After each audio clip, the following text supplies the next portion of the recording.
नमस्कार दोस्तों। तो दोस्तों कैसे हैं आप सब। तो दोस्तों जैसा कि आप लोगों को पता है कि एसएससी के तरफ से एमटीएस और हवलदार के लिए जो पेपर 2 होगा उसका डेट आ चुकी है ना। तो आज आपको बताएंगे कि आगे का प्रोसेस क्या सब होगा। आपका जो ये एमटीएस और हवलदार का जो रिजल्ट आएगा वो किस तरह से आएगा, इसका कट ऑफ क्या होने वाली है, और ये सब हम अपने मन से नहीं बताएंगे। आपको एसएससी के नोटिस में जो सब लिखा हुआ है वो आपको अच्छा से पॉइंट वाइज बताएंगे। ओके, तो आप लोग वीडियो को लास्ट तक देखें, जो भी एसएससी एमटीएस और हवलदार के लिए एग्ज़ाम दिए हुए हैं और जिनका स्कोर अच्छा है, उनको लगता है उनका रिजल्ट आ सकता है, तो आप लोग अच्छा से वीडियो को देखें। आपके लिए बहुत इंपॉर्टेंट ये वीडियो है। ओके, और इस बार डिस्क्रिप्टिव पेपर का सिलेबस भी चेंज हो चुका है, तो वो भी आपको बताएंगे कि आपको अब आगे क्या करना है, कैसे आप इसका डिस्क्रिप्टिव पेपर का तैयारी करें, है ना। तो दोस्तों चलिए वीडियो को शुरू करते हैं। और सबसे पहले कि आप यदि मेरे चैनल पे नए हैं तो चैनल को जरूर सब्सक्राइब कर लें, है ना, और आप वीडियो को लाइक कर दीजिएगा, है ना, आपको यदि अच्छा लगेगा तो दोस्तों चलिए देख लेते हैं कि ये जो नोटिस है इसमें आपका एमटीएस और हवलदार के लिए डिस्क्रिप्टिव, ये जो आप यहाँ पे देख रहे हैं, और ये कब का नोटिस है दोस्तों, तो ये जो है 5 अगस्त का नोटिस है, 2 दिन पहले आया था, है ना। तो ज़्यादातर लोगों को पता ही चल गया होगा कि इसका जो डिस्क्रिप्टिव पेपर है वो 6 नवंबर को है ना, यानी कि 6/11/2022 को ये पेपर 2 होगा। और ये किसका किसका होगा, तो एमटीएस का होगा और हवलदार के लिए होगा, है ना। तो ये कन्फ्यूजन में नहीं रहिएगा कि हवलदार का फिजिकल होगा उसके बाद उसका जो है डिस्क्रिप्टिव पेपर 2 होगा, तो हवलदार के लिए अलग प्रोसेस चलेगा, ऐसा नहीं होगा। आपका एमटीएस और हवलदार दोनों के लिए एक ही दिन होगा पेपर 2। और इसका अर्थ ये है कि हवलदार का जो फिजिकल जो हो जाएगा वो आपका नवंबर से पहले हो जाएगा, है ना। यानी कि आप ये मान के रखें कि अक्टूबर, है ना, अक्टूबर फर्स्ट वीक तक आपका इसका फिजिकल हो जाना चाहिए, जैसा मुझे लगता है। उसके बाद ही जो फिजिकल में क्वालिफाई करेंगे और जो एमटीएस में जिनका रिजल्ट आया रहेगा उनको आगे की प्रोसेस होगी। ओके, हाँ, तो दोस्तों चलिए आज आपको बताते हैं स्टेप बाय स्टेप कि आगे का प्रोसेस क्या होगा और एसएससी के नोटिस में क्या क्या लिखा हुआ है। तो चलिए आपको दिखाते हैं और ये भी दिखाएंगे कि इस बार डिस्क्रिप्टिव पेपर में क्या चेंजेज आई है। तो दोस्तों चलिए देखते हैं। दोस्तों ये जो है आपका एसएससी एमटीएस और हवलदार के लिए जब नोटिफिकेशन आया था वो ये पीडीएफ है, और इसमें आप लोग भी देख सकते हैं 18 नंबर जो पॉइंट है इसमें लिखा हुआ है मोड ऑफ सिलेक्शन, है ना। तो इसी में हम लोग आज देखेंगे पॉइंट वाइज कि आगे का प्रोसेस क्या होने वाला है। तो यहाँ पे देखें कि ये जो लिखा हुआ है पेपर 1 के लिए जो मिनिमम जो क्वालिफाइंग मार्क्स होगा वो आपका ये यूआर के लिए 30 है, ये 25 है, 20, ये सिर्फ क्या है, मिनिमम है कि आपको इतना से आप यदि लाते हैं नीचे तो आपको कंसीडर ही नहीं किया जाएगा, जो है फॉर्मेलिटी है। ओके, हाँ, और अब देखिए आगे क्या है। इस पॉइंट को देखें कि इसका जो होगा रिक्रूटमेंट प्रोसेस जो होगा एमटीएस का वो पेपर 1 होगा, और उसके बाद आपका पेपर 2 होगा, और उसके बाद डॉक्यूमेंट वेरिफिकेशन होगा, है ना। मतलब एमटीएस के लिए पेपर 1 तो हो चुका है, इसके बाद आपका इसमें जो रिजल्ट आएगा, आप यदि इसका कट ऑफ क्लियर करते हैं तो आपके लिए पेपर 2 होगा, और उसके बाद डॉक्यूमेंट वेरिफिकेशन होगा, है ना। और अब आइए देखते हैं आगे, और इसको देखते हैं कि जो पोस्ट ये हवलदार के लिए है उसका क्या होगा सिलेक्शन प्रोसेस। तो उसका कंप्यूटर बेस्ड एग्जाम जो कि हो चुका है, और इसके बाद आपका क्या होगा फिजिकल ये एफिशिएंसी टेस्ट, यानी कि पीटी होगा, पीएसटी होगा, उसके बाद क्या होगा पेपर 2 होगा, यानी कि हवलदार के लिए बीच में आ गया है फिजिकल, है ना। यानी कि फिजिकल आपका पहले होगा उसके बाद ही पेपर 2 होगा, यानी कि पेपर 2 का जो डेट दिया है वो आपका नवंबर में है, 6 नवंबर को, यानी कि आपका फिजिकल अक्टूबर तक हो जाना चाहिए, तभी आपका इसका जो है रिजल्ट आएगा। और नहीं तो ऐसा भी हो सकता है कि फिजिकल ले ले और इसका रिजल्ट ना निकालें और आगे आपका जो पेपर 2 भी हो जाए, कॉमन कैंडिडेट का, सभी का, ऐसा भी हो सकता है ना। तो आप लोग ये मान के रहें कि जिनका आएगा रिजल्ट उनका फिजिकल भी ले ले और आगे जो है पेपर 2 भी हो जाए, उसके बाद वो जो है रिजल्ट निकालेगा कि जो फिजिकल में क्वालिफाई करेगा और पेपर 2 में करेगा उसका आगे का प्रोसेस होगा, है ना। तो ऐसा भी हो सकता है, ये कोई नई बात नहीं होगी। अब आइए और अब देखते हैं आगे इसका जो रिजल्ट आएगा वो किस तरह से आएगा, पीडीएफ इसका कैसा होगा।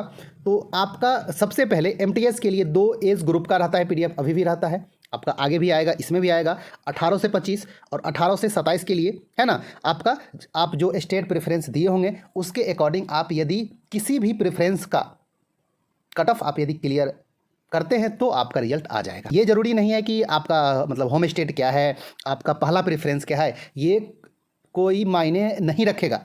ये मायने रखेगा कब, आपका जब फाइनल सिलेक्शन होगा तब। ओके, हाँ, तो अभी आप जितना भी प्रेफरेंस दिए हुए हैं किसी भी एक प्रेफरेंस में भी आप यदि उसका कट ऑफ जो क्लियर आप यदि कर लेते हैं तो आपका रिजल्ट आ जाएगा पेपर 2 के लिए। ओके, 18 से 25 और 18 से 27 के लिए। अब आइए, अब देखते हैं आगे। इस पॉइंट को देखिए कि हवलदार के लिए ये 6 गुना कैंडिडेट को कॉल करेगा फिजिकल के लिए, यानी कि आपका जितना भी हवलदार में वैकेंसी है उसके 6 गुना करेगा कॉल, यानी कि 3300 के आसपास वैकेंसी है, यानी कि आपका ये 19 से 20,000 के आसपास आपका मतलब हवलदार के स्पेशल कैंडिडेट को कॉल किया जाएगा। ओके, हाँ, आपका ये है और इसमें पेपर 1 के आधार पे इसको कॉल किया जाएगा। और इसका देखिए यहाँ पे कि दी कमीशन में fix CCA wise and category wise cut off in paper 1।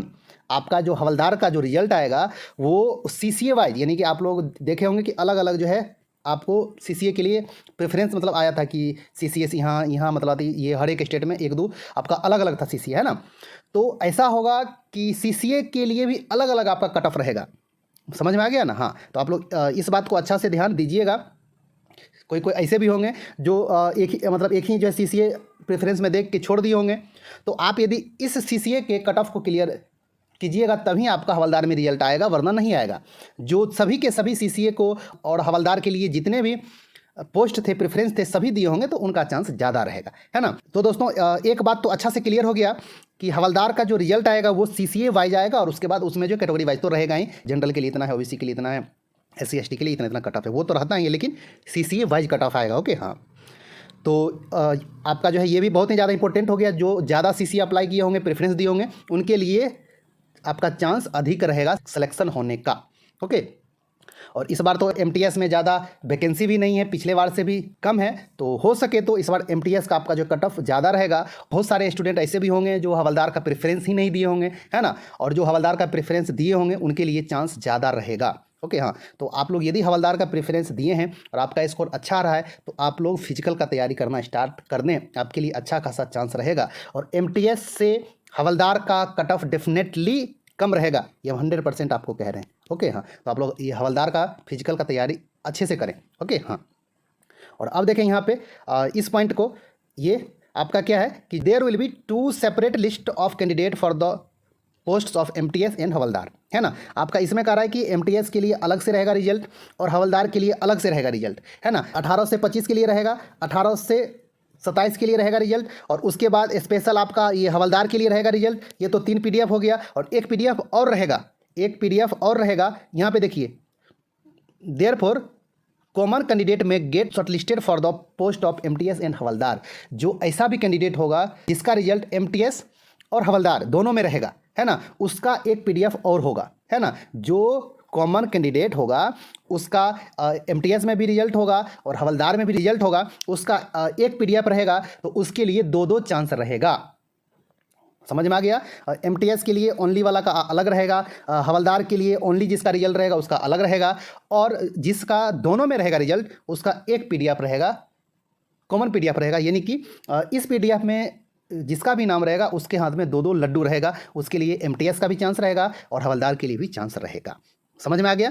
और अब आइए आगे दोस्तों, अब देखें जो बहुत ही ज़्यादा इंपॉर्टेंट पॉइंट है, ये 18.8 देखें, जो कि आपके मन में बहुत ही ज़्यादा ये क्वेश्चन आ रही है कि आप यदि फिजिकल टेस्ट क्वालिफाई नहीं करते हैं, फेल कर जाते हैं तो क्या होगा।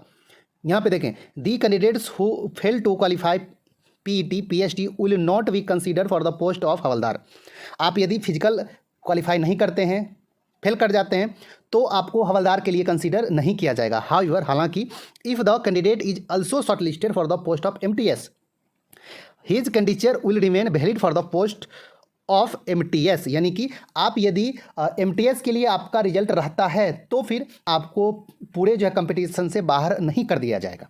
आपका यदि रिजल्ट हवलदार में भी है और MTS में भी है आपका, यानी कि कॉमन जो है लिस्ट में आपका नाम है, आप यदि हवलदार का फिजिकल नहीं क्वालिफाई करते हैं तो MTS के लिए आप एलिजिबल हैं। ओके, हाँ, तो दोस्तों आइए और अब देखें आगे। ये आपका क्या है, पेपर 2 के लिए है, मिनिमम क्वालिफाइंग है।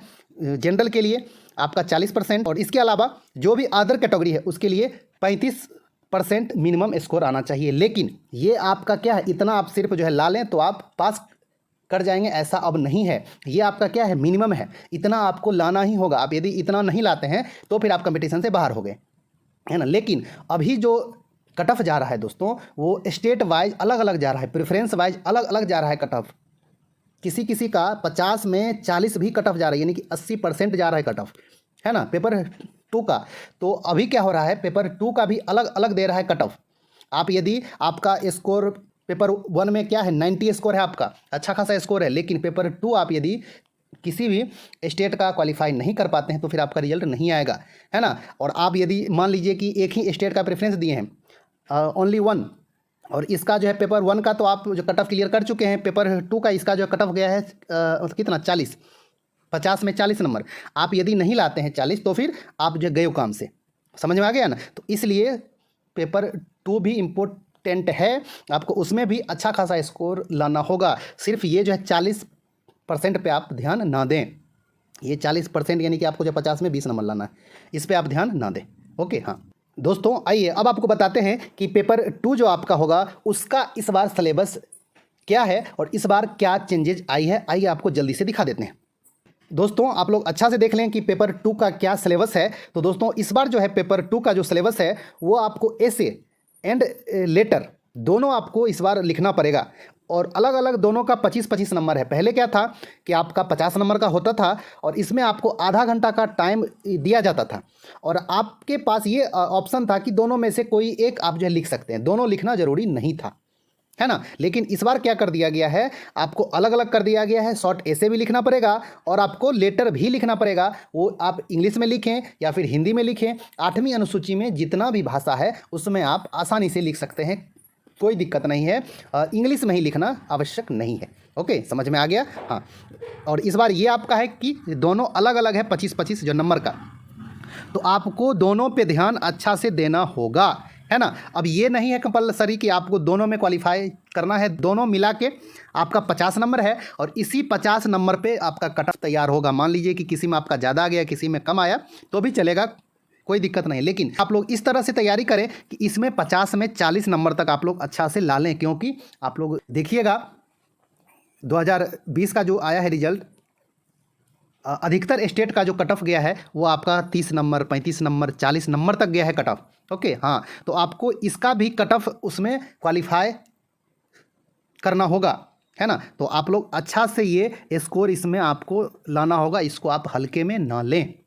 आप लोग इस पर अभी से ही अच्छा से ध्यान देना स्टार्ट कर दें। और इसमें जो आपको टाइम मिलेगा वो 45 मिनट का टाइम मिलेगा, और जो दिव्यांग लोग हैं, हाँ, उनके लिए आपका जो है 60 मिनट का टाइम है। और इसमें आप लोग ये करें, अभी से अच्छा से प्रैक्टिस करें, आधे घंटे का प्रैक्टिस, 15 मिनट आप लोग ऐसे पे दें और 15 मिनट आप लोग जो है लेटर पे दें, और अच्छा से प्रैक्टिस करें। हैंड राइटिंग अच्छा से बना बना के लिखें, क्योंकि ये आपका एक तरह से रिटन टाइप का है, तो आपका हैंड राइटिंग अच्छा रहेगा। और आप थोड़ा कुछ मतलब जैसे ये उटपटा भी लिखते हैं तो अधिकतर जो स्कोर मिलता है आपके हैंड राइटिंग पे मिलता है।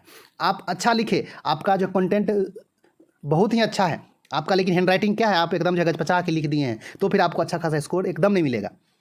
तो हैंड राइटिंग अच्छा से लिखने का करें। आपको आप मतलब जैसे जिसमें कंफर्टेबल है, इंग्लिश में लिखना, हिंदी में लिखना, और 8वीं अनुसूची में जो भी भाषा है जिसमें आप चाहें उसमें आप अच्छा से लिखें। ओके, हाँ, तो आपके लिए एक अच्छा खासा चांस होगा। और इसके बाद दोस्तों आपको ये भी दिखा देते हैं कि इसका फिजिकल का स्टैंडर्ड क्या सब है, और इसमें आगे फिजिकल आपका क्या क्या होगा, तो आप लोग अच्छा से देख लें, जिनका भी हवलदार के लिए रिजल्ट आएगा। ओके दोस्तों, फिजिकल का आप लोग अच्छा से देख लें कि इसमें फिजिकल में क्या सब होगा।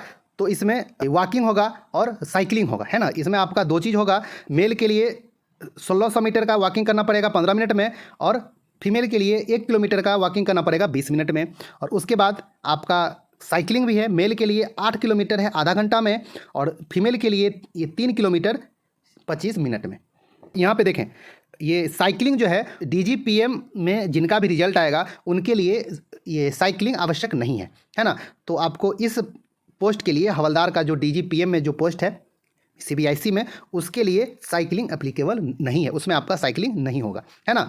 तो आप लोग ये अच्छा से समझ लिए कि आपका फिजिकल टेस्ट कैसे होगा और इसमें क्या क्या होगा। तो आप लोग इसी के अनुसार प्रैक्टिस करना स्टार्ट कर दें, है ना। ये आपका अक्टूबर तक हो जाएगा, आपके पास सितंबर भर टाइम है, तो आप लोग के पास ज़्यादा टाइम अब नहीं है, 1 से 1.5 महीना ही टाइम है। जिनका स्कोर अच्छा खासा आ रहा है, आप लोग फिजिकल पे ध्यान देना शुरू कर दें तो अच्छा होगा। जो भी ये हवलदार का प्रेफरेंस दिए हैं वो सभी लोग। ओके, और अब आइए, अब आपको दिखा देते हैं ये एक पॉइंट। इसमें ये जो है महिलाओं के लिए है, जो 12 वीक्स के प्रेग्नेंट होंगे उनको फिजिकल जो है अभी मतलब होल्ड रखा जाएगा, उनका अभी फिजिकल नहीं होगा, है ना। 12 वीक्स या फिर उसके ऊपर जो भी होंगे, प्रेग्नेंट होंगे, उनका फिजिकल अभी नहीं होगा, उनका बाद में होगा, डिलीवरी के बाद, है ना। ये डिलीवरी के 6 वीक के आफ्टर उनको यदि डॉक्टर फिटनेस का सर्टिफिकेट देता है, उसके बाद उनका फिजिकल होगा, है ना। तो आप लोग इस पॉइंट को भी अच्छा से ध्यान में रख लें, जिनके लिए भी ये आवश्यक होगा। और अब देख लें आगे कि इसका आपका जो मतलब हाइट और ये चेस्ट का क्या मामला है। तो मेल के लिए जो हाइट है वो आपका 157.5 सेंटीमीटर है, जो कि बहुत आपका ज़्यादा नहीं है ना। और 5 सेंटीमीटर का छूट है जो नॉर्थ ईस्ट के होंगे, है ना, और जो एसटी कैटेगरी के होंगे उनके लिए। और चेस्ट आपका 76 होना चाहिए, और एक्सपेंशन जो होना चाहिए वो आपका 5 सेंटीमीटर का होना चाहिए। ओके, और अब आइए, ये फीमेल के लिए है, जो हाइट है वो 152 सेंटीमीटर होना चाहिए, और छूट जो है वो आपको 2.5 सेंटीमीटर का छूट है, जो भी नॉर्थ ईस्ट वाले होंगे, गोरखा, असमी, है ना, तो उनके लिए आपका 2.5 सेंटीमीटर का छूट है, और एसटी कैटेगरी के जो होंगे उनके लिए। और वेट का जहाँ तक रहा, तो आपका जो है वेट 48 केजी होना चाहिए। ओके, हाँ, ये 48 आपका जो है ये मिनिमम होना चाहिए आपका वेट। और उसके बाद 2 केजी का ये रिलैक्सेशन होगा, जो भी ये जैसे कि असमी, गोरखा होंगे और एसटी कैटेगरी के होंगे उनके लिए। अब रही ये बात कि ये फिजिकल टेस्ट कहाँ होगा, तो आइए आपको बताते हैं कि ये फिजिकल टेस्ट कहाँ होगा, क्या इसमें लिखा हुआ है। यहाँ पे देखें, PT PST will be conducted by CBIC CBN at various center finalized by them. The candidates may called for PET PST to any center across the country. यानी कि पूरे देश में कहीं भी हो सकता है, अभी ये आपका डिक्लेयर नहीं किया गया है, ये आपको बाद में किया जाएगा। ओके, ये SSC के द्वारा नहीं लिया जाएगा, ये फिजिकल जो लिया जाएगा, जो हवलदार का जो सब ये डिपार्टमेंट सब जो है CBIC CBN, उसके द्वारा फिजिकल लिया जाएगा। और ये कहाँ कहाँ लिया जाएगा वो आपको बाद में बताया जाएगा। पूरे देश में हो सकता है, और आपका सेंटर कहाँ रहेगा ये अभी जो डिक्लेयर नहीं है। ओके, तो ये जो है दोस्तों आपका SSC MTS का पूरा डिटेल था। आपके मन में जो भी डाउट होगा वो अच्छा से क्लियर हो गया होगा। आपको यदि ये वीडियो अच्छा लगा होगा तो लाइक कर दें, आप अपने दोस्तों में भी शेयर करें, और आप अभी तक चैनल को सब्सक्राइब नहीं किए हैं तो सब्सक्राइब कर लें। इसी तरह का इन्फॉर्मेटिव वीडियो और GK GS करंट अफेयर्स का वीडियो हमेशा आप लोग अच्छा से देखते रहें और एग्जाम में हेल्प लेते रहें। ओके, तो दोस्तों मिलते हैं एक अच्छा से न्यू वीडियो लेकर, तब तक के लिए धन्यवाद, नमस्कार।